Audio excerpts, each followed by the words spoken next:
Welcome to Fox Studios Recaps. In this video, I am going to explain a highly rated movie, Django Unchained. Yes, I spelled it right, the D is silent. Spoilers alert. It is a story of a slave, or I say a story of a free man called Django, in the first half of the movie. Django is accompanied by a ruthless bounty hunter, named Dr. King Schultz. The other half of the story is of taking revenge and saving his love, his beloved wife from his cruel owners right from the epicenter of cruelty and hike of slavery, from a place that is hell for slaves called Candyland. So without any further ado, let's dive deep into the explanation. The movie starts in 1858, where two white slavers named Ace and Dicky Speck march a group of African American slaves through the Texas heat. At night, they are approached by a stranger on a horse and carriage, a German dentist named Dr. King Schultz. After asking a slave named Django whether he can identify the Brittle brothers from the Carrucan plantation, which angers the Speck brothers, Schultz kills Dicky and wounds Ace. He buys Django for $125 and tells the other slaves they can do what they want with Ace. The next day, Schultz and Django ride into Daughtry, Texas, where Django's status as a freeman raises suspicion. Talking over beers in the saloon, Schultz reveals to Django that he is a bounty hunter and needs Django's help in identifying the Brittle brothers, in exchange for which Django can have a share of the bounty and his freedom. When the town sheriff calls them outside to face arrest, Schultz kills the sheriff with a quick draw.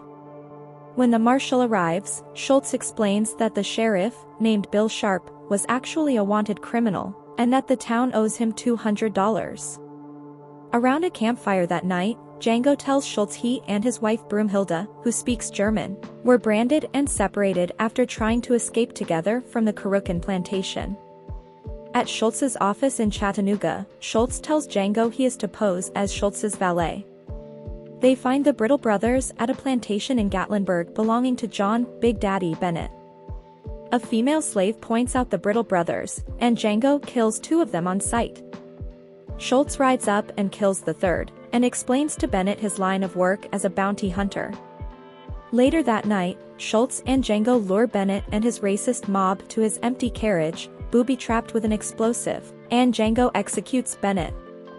Schultz tells Django the German legend of Siegfried and Broomhilda, and vows to help him find his wife.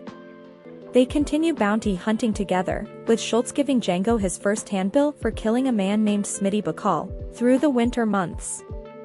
In the spring, they head to Mississippi, where Schultz learns that Broomhilda was sold to Calvin Candy, the owner of a plantation nicknamed Candyland.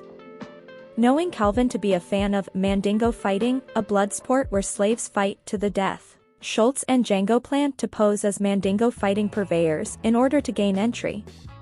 At Candyland, they are greeted by Candy's lawyer, Leonid Mogui. Upstairs, two slaves fight to the death as Candy and others look on.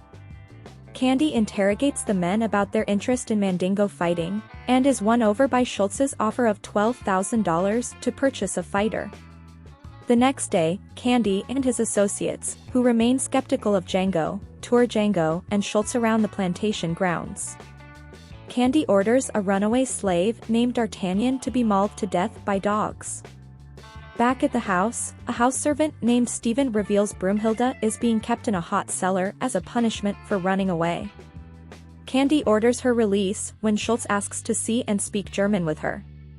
Candy's sister, Lara Lee, presents Broomhilda to Schultz upstairs. Speaking in German, Schultz tells Broomhilda about their mutual friend, and she faints when she sees Django emerge. At dinner, Stephen intuits that Django and Broomhilda know each other, and tells Candy that the two of them are scheming behind his back, along with Schultz. After attempting to intimidate them with the skull of a deceased slave, Candy threatens to kill Broomhilda with a hammer unless they pay $12,000. Schultz agrees, and Candy releases her. After dinner, Mogui draws up the bill of sale, and Schultz, Django, and Broomhilda are about to leave when Candy demands to shake hands with Schultz. After Schultz refuses and Candy insists, Schultz kills him with the same quick draw he used to kill Bill Sharp. Mogui kills Schultz, Django kills Mogui, and a chaotic shootout ensues. Steven coaxes Django out by holding Broomhilda at gunpoint, and Django finally gives up. The next morning, Django wakes up in a shed, having been tied and hung upside down, and is about to be castrated when Steven intervenes, preferring to sell Django to the Lequent Dicky Mining Company. On his way to the mining camp, Django convinces his Australian transporters that a large bounty for Smitty Bacall awaits back at Candyland. When they release Django, bam bam and boom, he quickly executes them, steals their dynamite, and heads back to Candyland, where he retrieves Broomhilda's bill of sale from Schultz's corpse, and finally frees her. That night, Django waits in hiding upstairs for Steven, Lara Lee, and the rest of the party to return from Candy's funeral, and kills them all, freeing the other house servants. On his way out, Django lights a fuse that detonates the dynamite, destroying Candyland. He and Broomhilda ride off together into the night. And that's how the movie ends, with a happy/bloody ending. For your ease, I have attached the OTT links for the movie. Please comment down below if you have any suggestions and tell me that which movie should I explain in the next episode. Thanks for watching.